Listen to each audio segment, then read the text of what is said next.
So hello friends, welcome back to the real talk. और भाई आपका भाई फिर दोबारा आज एक और नई स्टोरी के साथ आप लोगों के सामने पहुंच चुका है। और आज की जो स्टोरी हमारी रहने वाली है भाई, ये पूरी हॉन्टेड स्टोरी रहने वाली है। और ये स्टोरी जो मेनली है भाई, राजस्थान की ये स्टोरी है। तो जितने भी मेरे राजस्थान साइड के लोग देख रहे हैं, वो लोग इस चीज को अच्छे से रिलेट कर पाएंगे, क्योंकि मैक्सिमम जो आप लोगों ने स्टोरी सुनी होगी राजस्थान की काफी जगह और काफी हॉन्टेड स्टोरीज फेमस है। तो भाई ये जो स्टोरी हमारे साथ शेयर की है, ये तुषार ने शेयर की है। तुषार का कहना है कि जो उनका एक दोस्त था, जो उनके साथ दिल्ली यूनिवर्सिटी में ही साथ में पढ़ाई की हुई है, उन्होंने अपने दोस्त का नाम जो बताया है भाई, अमन नाम बताया है। और उनकी परमिशन के बाद ही उनका नाम मैं आप लोगों के सामने रिवील कर पा रहा हूँ। तो भाई उन्होंने जैसा कि बताया कि अमन और तुषार साथ में दिल्ली यूनिवर्सिटी में पढ़ा करते थे। तो जो अमन के फादर हैं वो आर्मी से रिटायर्ड हैं। उस टाइम पे उनके फादर ऑन ड्यूटी थे, तो उनका ट्रांसफर लगा रहता था, कभी दिल्ली कभी कहीं कभी कहीं। तो उस टाइम जो वो कॉलेज में पढ़ा करते थे, तो उनके फादर का जो भाई पोस्टिंग थी वो दिल्ली में ही थी। तो उन्होंने बताया कि जो अमन है वो उन्हीं के साथ पढ़ा हुआ है, सब कुछ अच्छे से उनका अच्छी काफी अच्छी बॉन्डिंग थी। जैसा कि बोलते हैं ना, दो दिल एक जान, उस तरह वाला उनका रिलेशन था, फ्रेंडशिप वाला। तो उसके बाद क्या हुआ कि दोनों साथ में पढ़ते थे, तो उनकी पढ़ाई खत्म होने के बाद जो उनके फादर की, अमन के फादर की पोस्टिंग है, वो राजस्थान साइड में हो गई थी। अब राजस्थान में जैसा कि स्टार्टिंग से ही जादू तंत्र मंत्र और काफी चीजें बहुत ही ज्यादा फेमस है, तो वहीं पे वो राजस्थान में रहते थे। तो जहाँ पे जिस एरिया में उनका मकान था, वहां पे एक तांत्रिक भी रहता था। तो कुछ टाइम रहते वहां पे किसी वजह से उस तांत्रिक के साथ उनकी कुछ कहा सुनी हो गई थी, अमन की और उनके फादर की कुछ कहा सुनी हो गई थी वहां पे, जिसमें भाई अमन ने जो है तांत्रिक के बेटे के ऊपर हाथ तक उठा दिया था। अब ये चीज जो है भाई तांत्रिक से सही नहीं गई, कि आप भी जानते हैं ऐसे लोगों से जितना बच के रहा जाए उतना अच्छा है। अब हुआ क्या कि तांत्रिक के साथ जब उनकी लड़ाइयाँ हुई, अमन ने तांत्रिक के ऊपर हाथ उठाया, उसके बाद भाई वहां से बातें बिगड़ना चालू हो गई थी।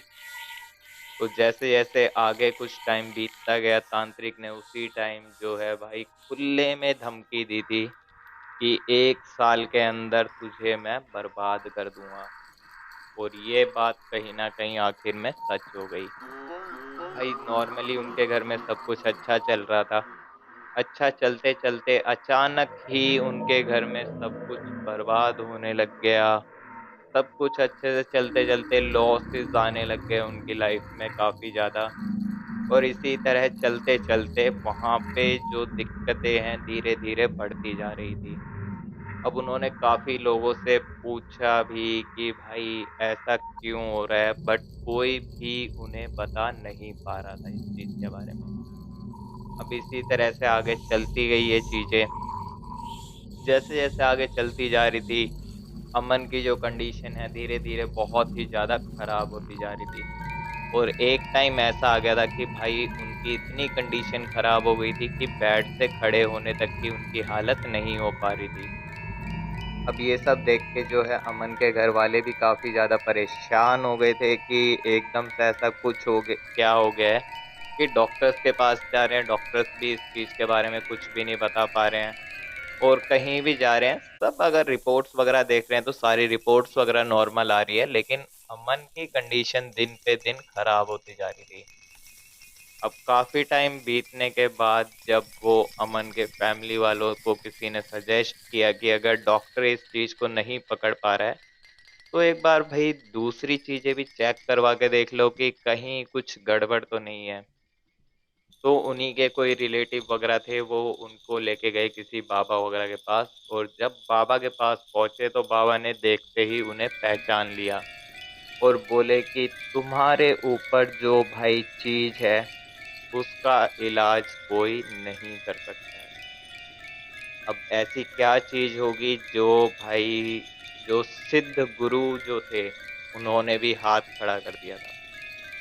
तो भाई वो चीज थी कच्चा कलवा। अब आप सोच रहे होंगे कच्चा कलवा ये क्या होता है। तो भाई इसी तरह से मैं भी हैरान था जब मैंने ये नाम सुना। इसके बारे में मैंने रिसर्च करी, काफी चीजों पे, काफी अलग अलग जगहों पे मैंने इस चीज के बारे में रिसर्च करी, और इसके बाद जो मेरे को पता चला कि भाई कच्चा कलवा जो कहलाता है ये सबसे बुरी एंटिटी है। अब सबसे बुरी ये क्यों है? क्योंकि भाई ये जो चीज है, ये एंटिटी जो है, जो एकदम नवजात शिशु जिसे बोलते हैं, न्यूबॉर्न बेबी जिसे बोलते हैं, उसकी ये आत्मा है। अब न्यूबॉर्न का मतलब ये है कि भाई मान लीजिए कई बार जैसे आपने सुना होगा, होते ही कुछ बेबीज की डेथ हो जाती है, या फिर जो 6 महीने से अंदर अंदर के होते हैं। तो हिंदू धर्म में अगर देखा जाए तो उन्हें जो है भाई वहां पे जमीन में दफनाया जाता है। लेकिन जो काली सिद्धि करने वाले हैं, जो तंत्र मंत्र करने वाले हैं, वो हमेशा इस चीज की तलाश में रहते हैं। ये एंटिटी ऐसी है जिसे कंट्रोल करना बहुत ही ज्यादा मुश्किल है, एक तरह से नामुमकिन ही समझ लो। 1% ही कोई होगा जो इस चीज को कंट्रोल कर सकता है। सबसे बुरी चीज इसकी जो ये है कि जो ये काले तंत्र मंत्र करने वाले लोग हैं, तांत्रिक लोग हैं, हमेशा इस चीज की तलाश में रहते हैं कि कब कोई आ रहा है ऐसी बच्चे को दफनाने। अब वो लोग क्या करते हैं कि वो लोग पता कर लेते हैं कि आज यहाँ पे बॉडी आई है। उसी रात को वो लोग जाते हैं, बॉडी को निकालते हैं, अपने जहाँ पे वो तंत्र विधि वगैरह करते हैं वहां पे लेके आते हैं, उसे निला धुला के एक कॉर्नर में रख देते हैं, और अपनी विधि चालू करते हैं, जो भी उनकी काली विधि विधियां वगैरह होती हैं। और 3 से 4 दिन तक उसमें लगातार लगे रहते हैं, नॉन स्टॉप, ना कुछ खाते हैं ना कुछ पीते हैं, उस पे मंत्र फूकते रहते हैं। और जब उन्हें बॉडी में हलचल दिखती है तो इसका मतलब ये है कच्चा कलवा जो है वो सिद्ध हो गया है। और जिस तरह से आपको पता होगा कि बच्चा जो होता है भाई, उसके पास दिमाग नहीं होता है इतना, उसे जो चीज आप बोलोगे वो उसे करने लगेगा। और अगर किस बच्चे को किसी चीज के अंदर भाई मजा आ गया, तो फिर आप चाहे उसे डांटो मारो, वो उस चीज को नहीं छोड़ेगा, ये चीज आप भी जानते हैं। तो इसी तरह होता है कच्चा कलवा के साथ। आप उसे ऑर्डर तो दे सकते हैं किसी चीज के बारे में, लेकिन उसे किस चीज में मजा आ जाए वो कोई नहीं जानता। उसके बाद जो ऑर्डर देने वाला इंसान है वो उसकी भी नहीं सुनता है। लेकिन ये है कि ऑर्डर देने वाला उसी के लिए माता पिता सब कुछ वो ही है, तो उसका ऑर्डर वो मना नहीं करता है। हाँ, लेकिन अगर विधि करते टाइम उससे कुछ गलती हो जाए तो वो सबसे पहले उसी को मारता है जो उसे सिद्ध करता है। तो भाई ये स्टोरी यहीं पे जो आगे कंटिन्यू मैं करता हूँ, आप लोग समझ गए होंगे कि आखिर ये कच्चा कलवा क्या है। तो भाई वहां पे जब बीमार पड़ने लगे तो गुरुजी ने उन्हें बताया कि जो कच्चा कलवा है वो तुम्हारे ऊपर छोड़ा गया है। उसी टाइम जो अमन के फादर थे वो समझ गए कि ये काम आखिर किसका है। और जब से अमन बीमार पड़ने लगा था तब से वो तांत्रिक भी जो है उनके एरिया से गायब था। अब अमन के फादर का दिमाग बिल्कुल सीधा वहीं पे गया, और उन्होंने गुरुजी को बताया कि भाई हमारी जो है इस तरह से लड़ाई हुई थी, और हमारे बेटे ने जो है भाई वहाँ पे एक तांत्रिक रहता है, उसके बेटे के ऊपर हाथ उठा दिया था। और उस दिन उस तांत्रिक ने जो है सीधा धमकी दी थी खुले में कि आप लोगों को मैं बिल्कुल बर्बाद कर दूंगा। और उसके बाद से ही ये सब घटनाएं होनी चालू हो गई थी। गुरुजी मुस्कुराए और बोले मैं ये चीज समझ गया हूँ, लेकिन आप लोगों से माफी चाहूंगा, मैं इस चीज में कुछ भी नहीं कर सकता हूँ। ये कोई सिद्ध तांत्रिक अगर होगा वो ही इस चीज का इलाज कर सकता है। अब भाई उन्होंने पूछा उन गुरुजी से कि आप ही बताइए कि ऐसा हमें कहाँ पे मिल सकता है।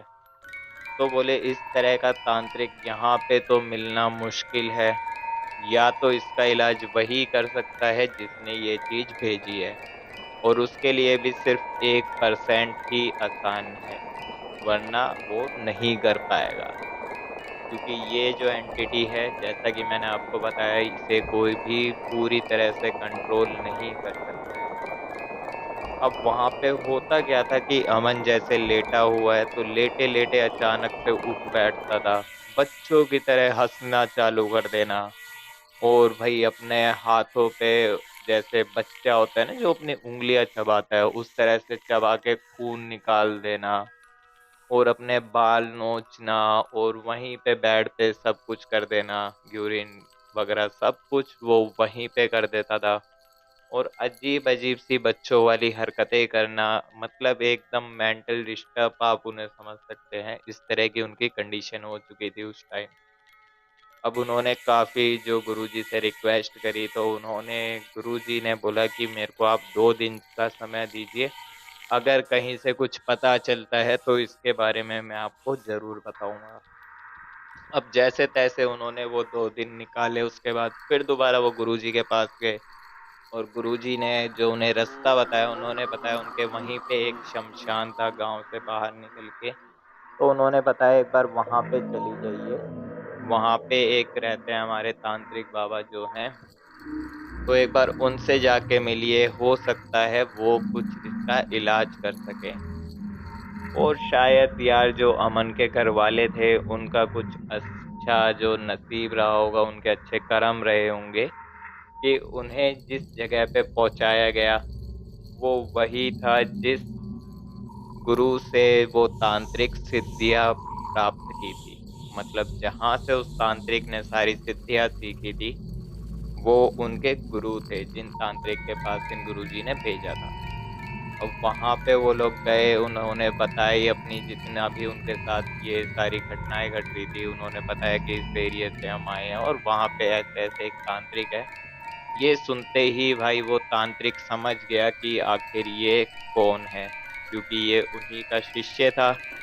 लेकिन वो जो शिष्य था, उसको इन्होंने जो भी विद्याएं दी थी, वो सारी विद्याएं इसी शर्त पे दी थी कि तुम जो है इन विद्याओं को जन कल्याण के लिए इस्तेमाल करोगे। लेकिन उसने इस भाई जो शर्त का है उल्लंघन करा था, जिसकी वजह से अब जो उस तांत्रिक का गुरु है वो भी उससे क्रोधित हो गया था।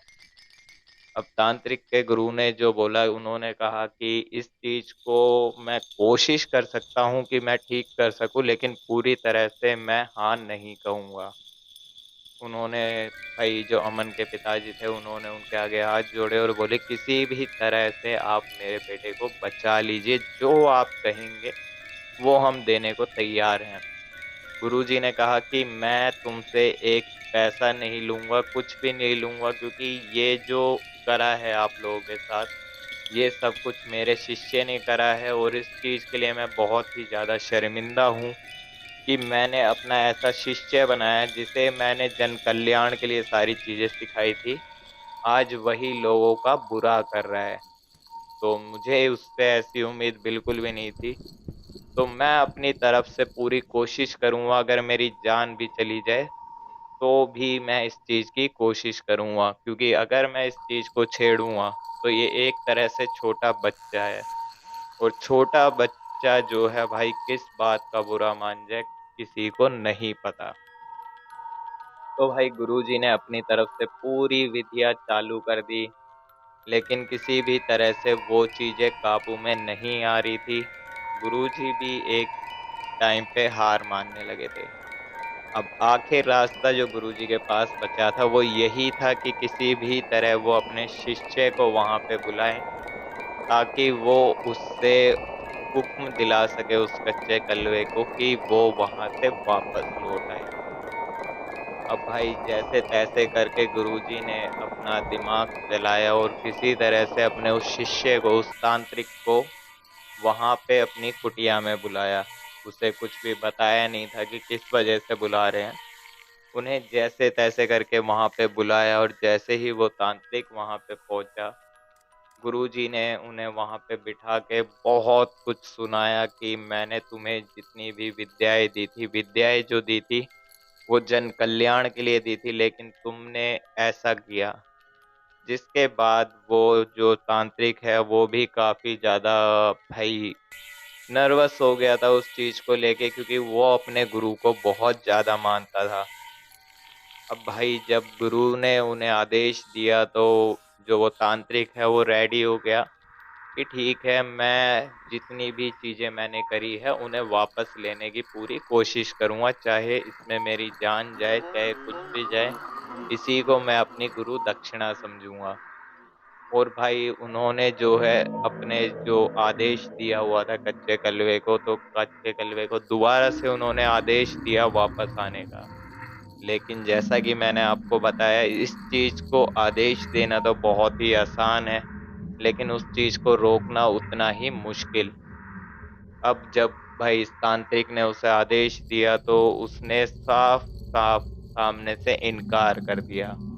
इसके बाद जो इस तांत्रिक ने है उसे एक जो कठोर बाप होता है उसकी तरह से एकदम से भाई डांटना चालू किया। उसके बाद जो है वो थोड़ा सा कंट्रोल हुआ, लेकिन उसने सीधी एक शर्त रखी कि ठीक है, मैं यहाँ से तो वापस आ जाऊंगा, लेकिन इसके बदले मैं तुम्हारी जान लूंगा।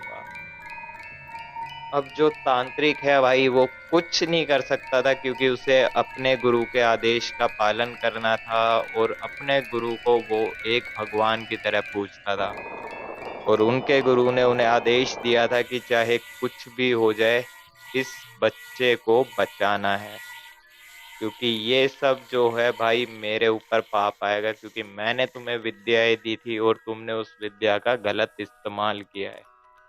अब उसे अपने गुरु की भी लाज रखनी थी, अपने गुरु का आज्ञा का पालन करना था।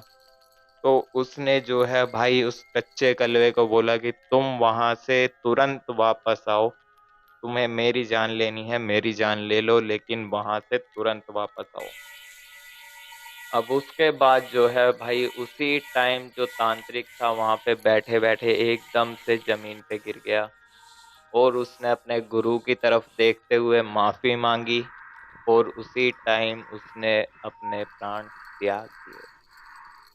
और उसी दिन से जो है अमन धीरे धीरे धीरे धीरे रिकवर होना चालू हो गए। जो तांत्रिक के गुरु थे उन्होंने भी जो भाई अमन के पिता से मांगी, और काफी उनके सामने जो है भाई उसने रोने लगा वो कि मेरी वजह से आप लोगों को ये दुख हुआ, लेकिन आज देखिए जिसने आपके साथ बुरा किया था वो चीज उसी पे भारी पड़ गई। तो वही कहते हैं, अगर आप किसी का बुरा कर रहे हैं तो भाई कहीं ना कहीं वो चीज लौट के आप तक जरूर आएगी। तो आज की डेट में जो है भाई अमन बिल्कुल ठीक है, और सब कुछ ठीक है, उनके घर में सब कुछ दोबारा से अच्छा हो गया है। तो आज की ये स्टोरी बस यहीं तक थी, और आपको यही कहना चाहूंगा कि यार सामने वाले को कभी भी आप छोटा मत समझिए, क्योंकि सामने वाला इंसान कब आपके साथ क्या कर जाए आपको नहीं पता इस चीज के बारे में। तो आज की स्टोरी बस यहीं तक थी, नेक्स्ट स्टोरी में फिर दोबारा आपसे मिलूंगा। तब तक के लिए बाय। जय श्री श्याम।